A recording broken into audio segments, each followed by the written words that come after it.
자, 화작부터 좀 보겠습니다. 두 문제만 빠르게 좀 살펴볼 건데, 일단 39번 갑시다. 39번. 39번 틀린 사람이 있을 텐데, 아, 아마 틀렸다면 3번 찍었을 겁니다. 틀렸다면 3번 찍었을 텐데, 한번 생각해 봅시다. 39번을 틀리게 됐다면 이유는 뭔지. 그렇죠? 항상 우리가 문제를 틀렸다면 왜 틀리게 됐는지 이유를 생각해 봐야 구체적인 해결 방안이 나오거든. 근데 내가 생각하기에는 39번에 3번 찍었다. 왜 그러냐면 이거 독해 안 해서 그렇습니다. 이거 독해 안 해서 생긴 문제인 거죠. 봅시다. 앞에. 자, 그러나 그러한 행위를 공정이용으로 인정하면 안 된다는 관점도 있다. 공정이용의 인정 기준은 분야마다 다르다. 생성형 인공지능의 저작물 학습이 공정이용으로 인정되지 않으면 저작물을 이용할 때마다 저작권자의 허락을 받아야 하는 제약으로 인해 기술 발전, 미안합니다, 오타네. 자, 기술 발전에 필요한 대규모 데이터를 신속하게 확보하기가 어려워져 기술 발전이 저해될 수 있다. 어떻게 되면? 공정이용으로 인정되지 않으면. 그러면 지금 이 내용은 공정이용으로 인정해야 된다는 얘기 아니야? 그쵸? 얘에 대한 얘기가 아닌 거지. 납득돼? 그러니까 이 생각을 해주고 가에서 3번 나가봅시다. 그러나 그러한 행위를 공정이용으로 인정하면 안 된다는 관점도 있다. 여기 쭉 밑줄. 이는 생성형 인공지능의 저작물 학습이 창작자의 권리를 침해할 소지가 크다는 인식에서 비롯된다니까. 얘를 구체화해주고 있는 문장 하나 더 추가됐잖아. 그렇죠? 그럼 3번 지울 수 있는 거지. 그러니까 이런 문제는 사실은 뭐가 바뀌어갔는지 한 문장씩 딱딱 차근차근 비교해보면 금방 답이 나올 수 있는 건데 왜 엉뚱하게 3번으로 손이 가느냐? 이거 독해 안 해서 그렇습니다. 알겠죠? 그러니까 이 내용이 공정이용으로 인정해야 된다는 게 머릿속에 입력이 안 됐기 때문에 비교가 제대로 안 된 거죠. 납득돼? 그죠? 자, 그래서 39번에 선제 3번은 그렇게 지원할 수 있겠고 이거 선제 3번 지원되고 나면 4번이 답이라는 건 어렵지 않게 낼 수 있겠죠. 다음에 다른 지점에서 이거 결과 보니까 41번 틀린 사람도 꽤 있더라고. 이게 지금 바탕 통계표상으로 보면은 41번이 정답률이 50% 정도밖에 안 될 텐데, 그죠? 나는 39번은 틀릴만 하겠다. 문제 풀고 나서 생각을 해보니까 좀 수긍이 가더라고. 근데 41번은 왜 틀린 거지? 이해가 안 돼가지고 그 틀린 친구한테 물어봤습니다. 그랬더니 대답이 여기서 학생 이해대사 A 부분에서 학생 이해대사 글이 짜임새 구성되어 있던데 보이죠? 지금 이것도 견해라고 할 수 있나요? 생각도 못했어. 여러분 견해 있죠? 단어 뜻이 뭐지? 견해. 사물, 현상에 대한 의견이나 생각. 적어봐. 견해 밑줄 쳐보고. 사물, 현상에 대한 의견이나 생각. 글이 짜임새 있게 구성되어 있던데 자기 생각 아니야? 견해 인정할 수 있죠. 물론 이런 사전적인 의미를 잘 몰랐다고 하더라도 뭐가 안 된 거냐면 화법 과정을 기출문제 쭉 풀어보면서 선제에서 이 정도를 견해로 인정할 수 있구나. 이 감각이 지금 없는 거죠. 알겠죠? 그러니까 기출문제 풀이량이 부족하든지 아니면 추가적인 엔제 풀이량이 부족하든지 아무튼 간에 문제 풀이가 조금 부족하기 때문에 판단의 감각이 지금 없는 상태인 거지. 납득돼? 자, 그러면 견해하고 지금 뭘 혼동한 거냐? 이걸 혼동한 건데 여러분 주장이란 건 의견이나 주의를 굳게 내세운다 이런 뜻입니다. 다시 주장이란 건 의견 그다음에 주의를 굳게 내세움. 그러니까 선제 2번을 찍지 못한 사람은 어디서 혼동이 된 거냐면 견해와 주장을 헷갈린 거죠. 그리고 이 부분에 집착한 거지. 이 부분에. 그럼 묻겠습니다. 어느 정도로 내세워야 굳게 내세우는 거죠? 어느 정도로 내세워야 강하게 내세우는 거지? 이게 좀 애매하잖아. 그렇죠? 그러니까 평가원은 이런 뉘앙스로 정답을 내지 않는다고. 뉘앙스로. 만약에 이런 느낌을 강조할 거면 선지에서 충분히 표현해 줍니다. 알겠죠? 그러니까 이 정도로 그게 아니라 정확하게 종류가 다르다 판별이 되면 정답으로 인정할 수 있는 거지. 이런 걸로는 정답 내지 않는다고. 알겠죠? 애초에 오해 소지가 없게 다 선지 다듬어서 냅니다. 여러분 혹시 이거 실무 출제할 때 뭐 다른 연구소는 잘 모르겠습니다. 근데 바탕 같은 경우에는 내가 얘기를 쭉 들어보면 마지막에 검토하실 때 이거 사전 다 찾아봐. 선지에서 뭔가 문제가 될 만한 내용들이 있죠? 그쵸? 사전 다 찾아봐. 그래서 내가 실무 해설할 때 이런 얘기 한 적 몇 번 있을 겁니다. 여러분 이거 사전 찾으면 뜻이 뭔지 알아? 사전 찾아봤습니까? 이런 얘기 종종 하죠? 검토를 마지막에 그렇게 하거든. 왜냐? 그렇게 해야 이게 문제 제기가 없기 때문에. 이해돼? 그리고 그에 앞서서 아마 기출에서 이 정도면 견해로 표현될 수 있다라는 근거가 있었을 겁니다.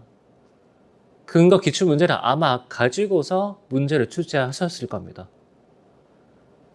됐지? 그러니까 여러분도 화작 남은 기간 동안 기출문제 최근 한 3개년 정도 쭉 풀어주면서 이 정도면 이런 단어 인정될 수 있겠구나. 그런 감각을 좀 다시 다져주는 게 필요하죠. 이해됐죠? 자, 화작은 이 정도 보겠습니다. 문학 갑시다. 자, 왜 바로 28에서 31번이냐? 여러분, 통계 보면 알죠? 통계. 18에서 21번, 장기전. 고전 소설인데, 오늘 바탕 통계표상으로 정답률이 85% 이하가 하나도 없습니다. 맞죠?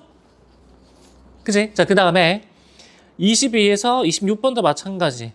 역시 정답률이 85% 이하가 없습니다. 그러니까 무슨 뜻이냐? 한국인이라면 차분하게 글 읽으면 다 맞출 수 있는 그런 문제. 내가 따로 설명할 건 없을 것 같아. 쌤도 틀렸는데 그러면 해설이 필요한 게 아니고 여러분 자아성찰이 필요한 겁니다. 그건. 이해되죠? 자아성찰이 필요한 거죠. 자, 그래서 우리는 어디로 갈 거냐면 28에서 31번부터 가겠습니다. 잠깐만, 문제 번호 틀렸죠? 27번부터 30번이죠? 미안합니다. 자, 이동화의 우울한 귀향 갑시다. 자, 여러분 일단 지문 위에다가 적어봅시다. 인물의 간접 제시.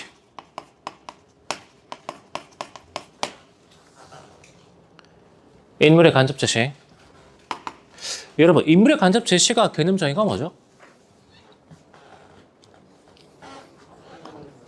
그치? 성격이나 그 다음에 심리를 서술자가 직접 드러내는 게 아니고 뭘 통해서 보여주는 거지? 인물의 대사나 행동. 그 다음에 거기 더해서 외양 정도까지. 맞습니까? 그래서 이 소설에서 난이도 높이는 요소는 여러 가지가 있을 수 있는데 최근에는 현대소설에서 그 호칭을 통해서 인물관계 확장되는 그런 느낌이 좀 있었죠. 박태훈의 골목 안에서 그게 절정을 찍었는데 물론 이번 9월 달에도 염상섭의 두 출발 부자관계 이걸로 잡아내는 게 있긴 했지만 근데 점차 조금 약해진 추세 같긴 해.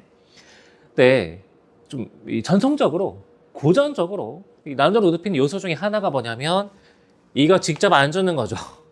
너 얘 가지고 추론해볼래? 이런 거거든. 그러니까 지금 29번이 정답률이 45%고 30번이 정답률이 47%입니다. 이 두 문제가 왜 어려웠냐? 여기에서 이걸 통해서 얘를 파악하겠다. 이게 잘 안 돼서 그래. 이게 잘 안 돼서. 그러니까 얕은 독해만 반복하면 이런 작품이 진짜 좀 힘들죠.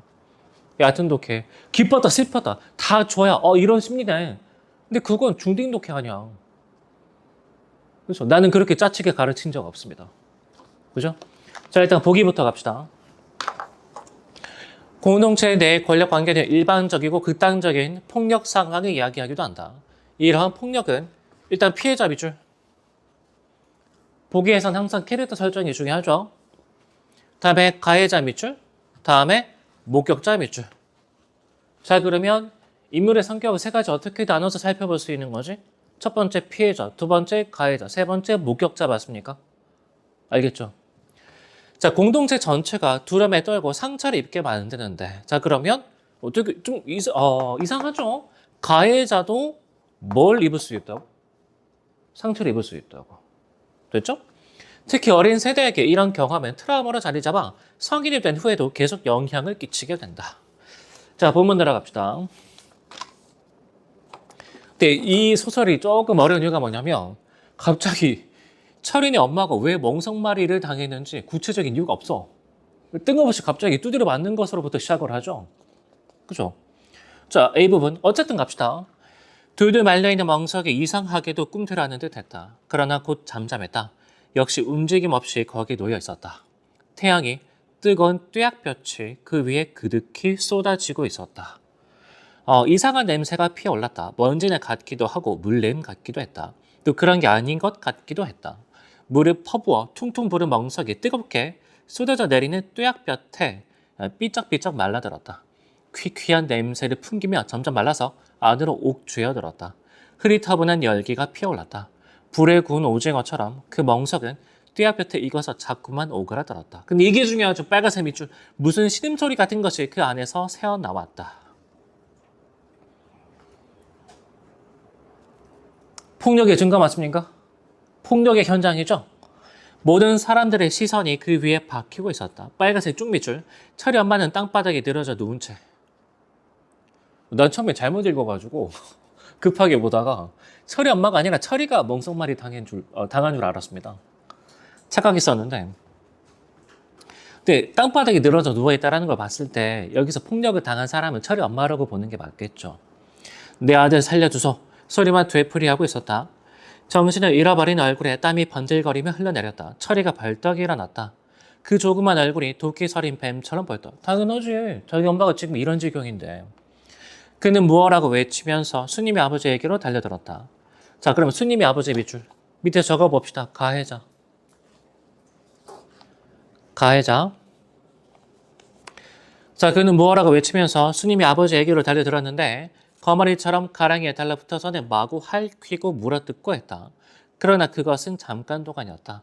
그의 조그만 몸엔 곧 허공으로 떠서 먼지를 일으키면서 떨어졌다. 수님이 아버지가 동당이 쳤던 것이다. 그 다음 단락. 수님이 아버지의 굳은 얼굴이 그를 쏘아보고 있었다. 여기 빨간색 밑줄. 파란 안광을 번뜩이면서 말없이 쏘아보고 있었다. 자, 그러면 여기 수님이 아버지의 외양을 통해서 어떤 내면을 읽어낼 수 있죠? 철이에게도 분노를 표출하고 있다. 맞습니까? 철에게도 분노심이 일었다. 이렇게 생각할 수 있겠죠. 자, 다음에 꿀꺽하고 마른 침에 삼켰다. 핏발이 선 목덜미가 흔들렸다.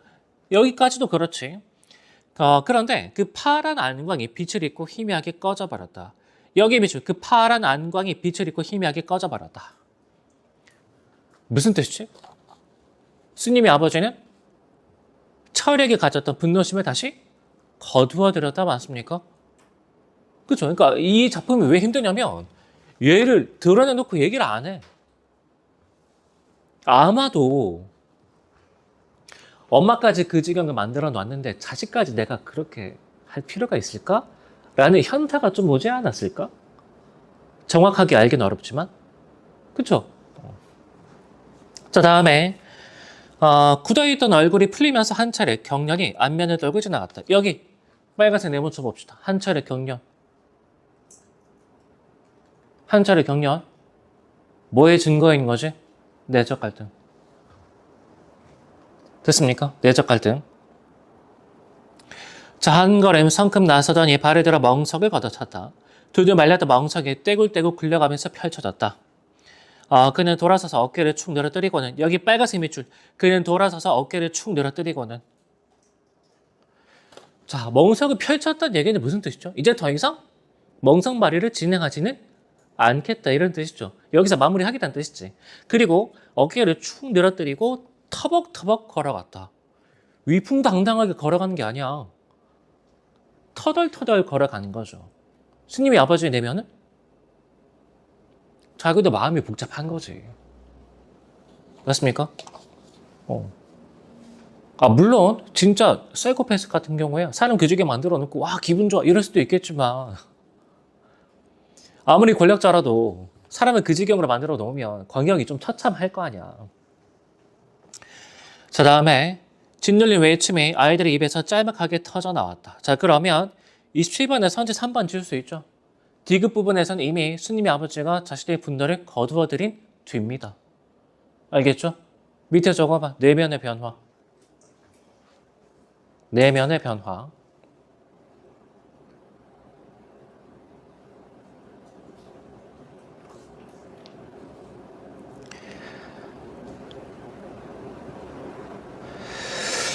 자, 다음에 자, 미음 밑에 단락 가겠습니다. 유는 수님이 아버지를 찾아보았다. 그는 강을 건너 면 소재주로 향한 들길을 터벅터벅 걸어가고 있었다. 자, 다음에 축 늘어진 어깨 위에 그리고 우람한 등대기에 뜨거운 뙤약볕이 벌겋게 녹아내리고 있었다. 역시 어깨가 축 늘어져 있다고. 그렇죠? 마음이 좀 복잡했겠지. 자, 그 다음 단락. 마을 아이들의 대다수가 그랬던 것처럼 이 멍성 발음의 일은 윤의 머리를 떠나지 않았다. 일종의 트라우마로 남아있게 된 거죠. 적어도 그 일이 있은 후 몇 개월까지 다른 것들은 다 밀려나버린 채 그 일만이 윤의 머리를 온통 점령하고 있었다. 그래서 아무리 자잘한 일이라도 또 그것이 어처구니 없을 만큼 엉뚱한 일이라도 윤은 늘 멍성 발음의 일과 결부시켜보곤 했다. 다들 그랬을 것이다. 자, 스님의 아버지는 왜 그런 짓을 했을까? 아이들은 자주 입방아를 찌어댔다. 이 의문에 대해서는 쉽게 답이 나왔다. 건호가 신통하게도 이 의문을 풀어냈던 것이다. 근데 나는 약간 좀 의문인 게 이때 이 건호는 얘도 어린애 아니야? 그죠? 그러니까 어린애 시각에서 지금 이유를 설명하고 있는 거지. 그래서 이게 과연 신뢰할 만한 서술인가? 그죠? 내가 이 소설 전문을 다 알지 못해서 아무튼 스님의 아버지는 구장이거든. 그리고 또 소방대장이거든. 그러니까 여기서 확인할 수 있죠. 공동체 내 권력 관계 이렇게 구성되어 있구나. 전에도 안 그랬는가 봐. 자기 산에서 나무를 했다고 저 아래 동네 사람 하나 반 죽도록 했지. 아이들은 그 말이 옳다고 생각했다. 자, 여러분 중요 부분의 줄거리에 따로 별표 하나 쳐봐. 이거 굉장히 중요합니다. 자, 잠시 귀향에 어릴 적 일을 소설로 쓰던 나는 여기 쭉 밑줄. 수님의 아버지가 철이형이 동조한 궁비들에게 살해되고 몇 년 후 윤이 상행선 기차를 타는 장면으로 소설을 끝맺고 보이죠? 그러면 중요한 부분 줄거리 앞의 내용이 뭐의 내용이야? 소설 내용이죠. 그렇죠? 그리고 상행선 기차를 타는 장면으로 소설을 끝맺었다 그랬으니까 고향을 떠난 사람이 윤이지. 근데 그런 윤이 잠시 귀향해서 소설을 썼던 거죠. 그러니까 내가 윤이었다고. 내가 윤이라고. 그러니까 여러분 지금까지 기출문제 쭉 풀어오고 그 다음에 바탕모의고사 쭉 풀어온 경험을 반추해보면 앞부분의 줄거리, 중요한 줄거리, 보기에서 그리고 각조에서 중요한 내용 굉장히 많이 쏟아지죠. 그 현장에서 앞부분의 줄거리, 중요한 줄거리 진짜 디테일하게 잘 독해줘야 돼. 이번 9월 달에도 마찬가지죠. 염상섭의 두 출발. 어떤 양덕 영감이었어? 위세를 떨치던 양덕 영감 아니야? 그렇죠? 그 말뜻은 지금은 더 이상 신분제가 공고하지 않다. 여기까지 뽑아낼 수 있어야 되거든. 이 지문도 마찬가지죠. 중요한 부분 줄거리에서 윤이 결국에는 나였구나 확인할 수 있어야 되겠지. 자, 그날부터 나의 필요한 방황은 시작된 것이다라고 이렇듯 거창한 표현을 해놓고 나는 그만 맥이 빠져버렸다. 대구에서 유행이 자리를 잡아 옥천, 대전, 신탄진, 조치원을 지나는 동안 원고를 몽땅 읽어치웠다. 그런 다음 내가 처음 생각한 말이 그것이었다. 필요한 방황. 여기 빨간색 쭉 밑줄. 필요한 방황. 밑에 적어봅시다. 내적 갈등. 자, 그럼 무슨 뜻이죠? 유는 그리고 나는 아직까지 그 어린 시절의 트라우마로부터 벗어나지 못했다. 이 정도 의미겠지. 그래서 무엇을 얻었는가? 이 의문에 대해서는 참으로 명확한 답이 있었다. 그것은 나의 후줄근한 귀향이었다. 그 사실이 고향을 떠난 후에 내 생활을 무엇보다도 잘 증명해주고 있는 삶이었다. 나는 결국 빈손으로 돌아왔던 것이다. 그럼 귀향에서 얻은 것은 뭔가? 그것은 이 수백 매의 원고일 것이다. 그것이 비춰줄 나의 모습일 것이다. 저 원고 속의 유는 오늘의 나를 누구보다 잘 설명해 줄 것이기 때문이다. 그래서 지난 과거를 다시 한번 마주해 보겠다. 맞죠? 하나의 거울을 나는 찾고 있었다. 내 우울한 귀향 중에서 말이다. 내 빨간색 밑줄. 그러나 그 거울은 내 무릎 위에 한 뭉치의 원고로 놓인 채 입을 다물고 있었다. 그럼 여러분 자아성찰이 제대로 됐다는 얘기야? 안 됐다는 얘기야? 입을 다물고 있었다니까. 제대로 안 됐다죠. 그렇죠? 그러니까 여기서 30번 보기 관련해서 보기의 두 번째 줄. 회성은 자기 근원을 탐색하고 정체성을 회복하려는 과정이다. 근데 이게 제대로 안 됐다지? 그렇게 해석할 수 있겠죠. 됐지? 자, 그러면 여러분 제목이 왜 우울한 귀향일까? 정체성 회복을 위해서 귀향에서 다시 과거를 마주했지만 회복이 잘 안 됐으니까. 그렇죠? 그러니까 귀향이 우울했던 거지. 납득된? 됐죠? 자, 29번 갑시다. 정답 4번 인정할 수 있습니까? 나는 피해 당사자가 아니야. 목격자지. 피해 당사자는 굳이 따지자면 철인의 엄마와 철이까지 포함할 수 있겠죠. 됐죠? 자, 그리고 3번. 들길을 터벅터벅 걸어가는 스님의 아버지의 띠아플 아래 축 늘어진 어깨. 그러니까 얘만 보면 좀 그럴 수 있는데 분노를 거두어들이고 이전부터 내적 갈등을 좀 느끼고 있었다라는 것까지 고려하면 3번 지울 수 있다고. 근데 그런 거 없이 갑자기 이 정도로 이게 되나? 이게 독해 연습이 안 된 거죠. 이런 게. 알겠죠? 그래서 3번을 메리츠 오답으로 제일 많이 골랐습니다. 31%. 그러니까 기뻤다, 슬펐다. 더 이상 분노하지 않았다. 중대기입니까? 그러지 말자고. 자, 다음에 30번에 35번. B는 나에게 결단코 찾아내야겠다고 다짐하게 한다는 점에서 여기에 밑줄 나가 대면해야만 하는 현재의 삶을 상징적으로 보여준다. 아니 여러분 수백 매의 원고 속에 U는 나의 과거 모습 아니야? 그죠? 5번 정답. 그러니까 이것도 좀 그래. 29번은 내가 문제 풀면서 이런 거는 이런 연습이 안 되면 좀 어려웠을 수 있겠다. 이게 수긍이 가는데 30번은 왜 틀렸는지 이렇게밖에 생각이 안 되는 것 같아. 앞부분에서 뭔 얘기인지 모르겠으니까 그냥 보기 나와서 쫄아버리는 게 아닌가. 작품 전체가 무슨 내용인지 잘 이해가 안 되니까. 그죠? 물론 뭐 앞부분의 주거리 정도를 통해서 갑자기 철인의 엄마가 왜 멍석말이를 당하고 있는지 이 정도를 좀 추가해 줬다면 여러분이 독해하기 한결 수월할 수는 있겠지만 근데 어쨌든 취재진의 입장에서는 그런 거 없어도 문제 푸는 아무 지장 없잖아 정도로 생각했겠죠. 자, 됐고 넘어갑시다. 자, 31에서 34번 가겠습니다. 나는 가작품 읽으면서 너무 짜증나더라고 뭔 말인지 하나도 못 알아먹겠어서 그래서 간만에 좀 각 잡고 읽었습니다. 간만에. 웬만하면 현대시는 그냥 쭉 읽으면 바로 해석이 되는 편인데 간은 처음에 해석이 잘 안 돼가지고 자 일단 여기 봅시다. 보기 간은 어릴 적 일화를 매개로 하여 그러니까 여러분 일단 본문에서 뭐 확인해줘야 돼? 어릴 적 일화부터 확인해줘야 되겠죠? 됐죠? 그리고 화자 내면이란 건 삶과 죽음에 대한 인식이 되겠더라. 이해됩니까? 자 그러면 이 본바다라는 건 뭐가 환기되는 공간? 화자의 이러한 내면이 환기되는 공간. 됐지? 따라서 본바다라는 건 어떤 속성을 지니게 되는 거지? 삶의 속성과 죽음의 속성.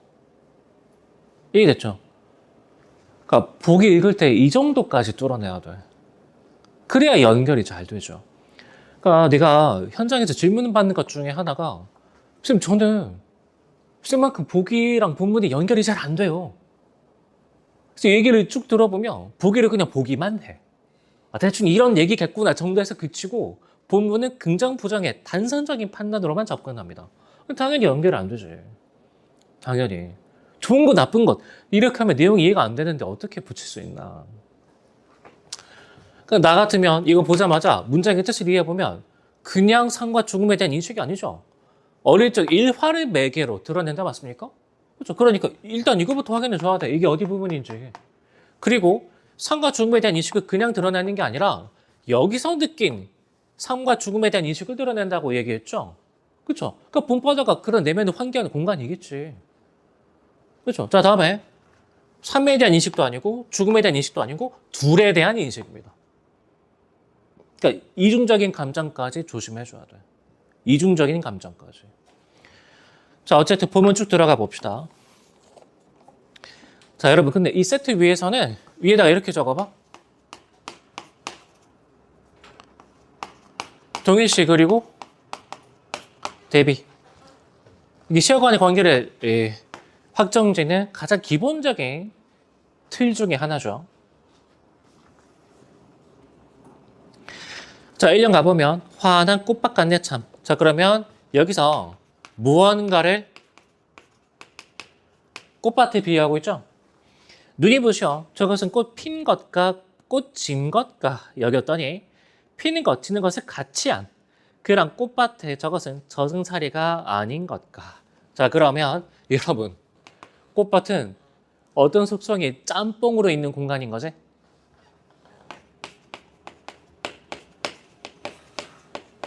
맞습니까? 얘는 꽃이 피어 있는 것, 얘는 꽃이 진 것, 이런 내용이 되겠죠. 자, 그래서 저승사리가 아닌 것과 참 실로 언짢다할 것과 기쁘다할 것과. 그러니까 언짢다면 이쪽, 기쁘다면 이쪽이겠지. 됐지? 자, 거기 정신없이 앉아있는 섬을 보고 있으면 그럼 끊어주고. 여러분, 화자는 지금 뭘 보고 있다고? 그 해석이 여러분이 끊길 때는, 튕길 때는 일단 주어 수로부터 정확하게 포착해 줘야 돼. 화자가 섬을 보고 있다죠. 그럼 이때 꽃밭은 사실은 뭐라고 봐야 되는 거지? 이게 봄바다겠죠. 이게 봄바다겠지. 거기 정신없이 앉아있는 섬을 보고 있으면 우리가 살았다 해도 그 많은 때는 끊어주고. 자, 그러면 여러분 수식어구 다음에 그 많은 때에 해당하는 수로 저승 어디쯤에 호젓이 밀린 섬이 돼요. 자, 그러면 여러분 우리의 삶이 섬 같다 맞습니까? 우리의 삶이 섬 같은 거지. 근데 여기서 어떤 봄바다에 있는 섬인 거냐? 이게 중에 죽은 사람과 산 사람이 숨소리를 나누고 있는 여기 쭉 밑줄. 그죠? 자, 그러면 여러분 꽃밭의 속성이 이러했지? 그러니까 바다의 속성도 이러하다고. 따라서 둘은 무슨 관계? 동일시 관계. 됐죠? 그러니까 이 작품이 해석하기 왜 어렵냐면 일단 동일시 관계를 파악해야 되는 것도 있지만 맨 처음에 이거 짬뽕이다. 이중적 감정부터 먼저 처리를 해줘야 돼. 그래서 좀 까다로운 거죠. 자, 이연 갑시다. 우리가 소시적에 여러분 소시적이래. 그러니까 뭘 확인해줘야 돼? 소시적이니까 어리적 일화. 우리까지를 살아간 남편 문씨 부인은 그러나 살아가는 아무도 없어 한낮에 꽃밭 속에 치마를 쓰고 차라다 목숨을 풀어 헤쳤더란다. 다시. 그럼 남편 문씨 부인에 대한 그리움의 정서가 확인되죠. 근데 남편 문씨 부인이 어디서 자살했다고? 어디서 자살했어? 그치. 여기서. 간단하게 쓰겠습니다. 그냥 문씨 부인이라고. 그 문씨 부인이 여기서 자살했으니까 얘하고 얘는 지금 동일시 관계죠. 그 화자는 바다를 바라보면 누가 그리워지는 거지? 문씨 부인. 됐나? 근데 현장에서 이 정도 독해하기 쉽지 않습니다. 자, 다음에 확실히 그때로부터의 어떤가 그 둘러쌌던 비단치마는 새로 풀며 우리에게까지도 여기 파란색 밑줄 설레는. 근데 여러분 좀 이상해. 꽃밭에서 자살했는데 물결이라면 이렇게 얘기하고 있죠. 그러니까 1년에서 이미 이거 두 개의 동일시 관계를 잡았어야 된다는 얘기야. 이거 쉽지 않죠. 근데 여러분 현장에서 이 정도는 안 나올 겁니다. 알겠죠? 아니면 독해는 어렵더라도 선지는 좀 쉽게 내줄 가능성은 있어. 너무 겁먹지 않고 일단 전진해도 됩니다. 근데 여러분 왜 설레는 거지? 바다는 어떤 공간이죠? 이게 맞닿아 있는 공간이죠. 그쵸? 그러니까 이승에 있는 우리가 누구의 존재를 인식할 수 있는 거지? 남편 문씨. 그러니까 바다 가면 좀 더 생생하게 남편 문씨 부인의 자취를 느낄 수 있다. 이런 내면인 거죠. 그러니까 설레는 거지. 이해됨? 자, 다음에 3년은 흰나비를 각주로 두는 게 좀 더 낫지 않았을까? 이게 흰나비가 영혼이라는 뜻입니다. 이건 나도 해석이 안 돼서 찾아봤습니다. 알겠죠? 그러니까 바다는 죽음 너머에, 저승 너머에 영혼을 인식할 수 있는 공간. 근데 이 영혼이란 것 중에 하나가 문시분이었겠죠. 됐죠? 자, 박제3, 시인의 봄바다에서 이 정도로 해석할 수 있을 것 같고, 넘어갑시다. 복혁은 느티나무로부터. 자, 33번을 좀 틀린 사람들이 있는데, 여기서 이 부분 갑시다. 돌아보면, 삶은 밑줄, 삶은. 그러니까 여러분, 제목이 잘물이면, 잘물 자체에 대해서 노래를 하는 그런 시는 없어. 결국 서정갈래는 인간의 내면에 대해서 얘기를 하고 싶은 거죠. 그러니까 항상 인간의 삶에 대한 이해로 이게 넘어가게 되어 있다고. 근데 그게 부분이 어디부터죠? 이 부분부터죠? 그러니까 33번에 선주 2번. 자신의 삶을 반추하고 있다. 안 되죠. 아직 거기서는 나타나지 않았어. 알겠죠? 그런 내용이 나와 있지만 디테일하게 판단해 보면 위치가 적절하지 않은 거지. 이해됐죠? 위치가 적절하지 않은 거죠. 그래서 33번에 2번 정답 되겠습니다. 자, 다음에 지문 나는 상당히 마음에 들지 않는 집니다. 이런 모기는 때려잡아야 제맛 아닙니까? 그쵸? 손등에 앉아서 지금 피를 쪽쪽 빨고 있는데 얼른 때려잡아야지. 근데 묻겠습니다. 도대체 화전은 왜 모기를 잡지 않는 걸까? 왜 모기를 잡지 않는 거죠? 다시? 그렇죠. 여기서는 동위치 관계가 어떻게 형성이 되지?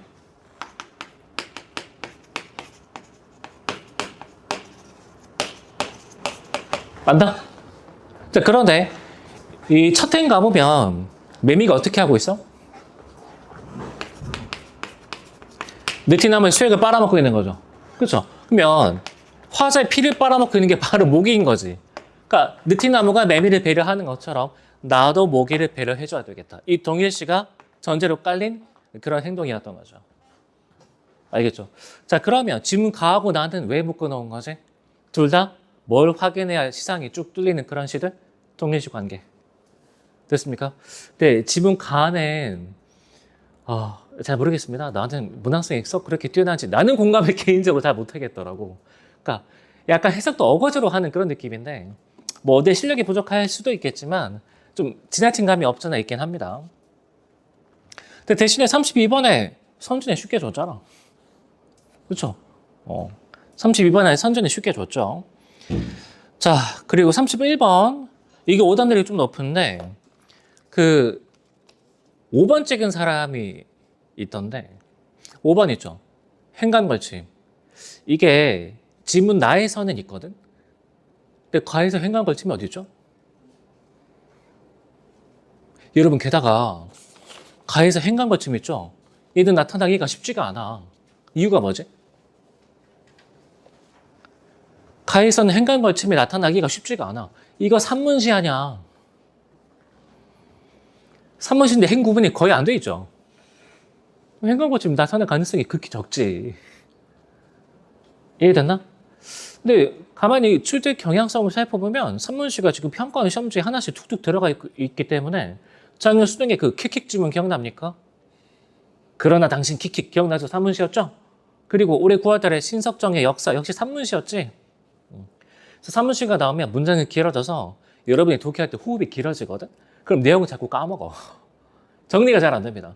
그래서 끊어가면서 독해해 줘야 되겠다. 뭐 이 정도 생각해 주면 되겠고 행간걸침 뭐 썩 그렇게 어려운 내용은 아닌데 여러분이 왠지 가에 있겠거니 이렇게 생각을 했던 게 아닌가. 다음에 선지 4번도 질문을 좀 하더라고. 예스러운 종교 표현으로 끊어주고 예스러운 종교 표현으로. 여러분 종교 표현이 예스럽다. 뭘 말하는 거죠?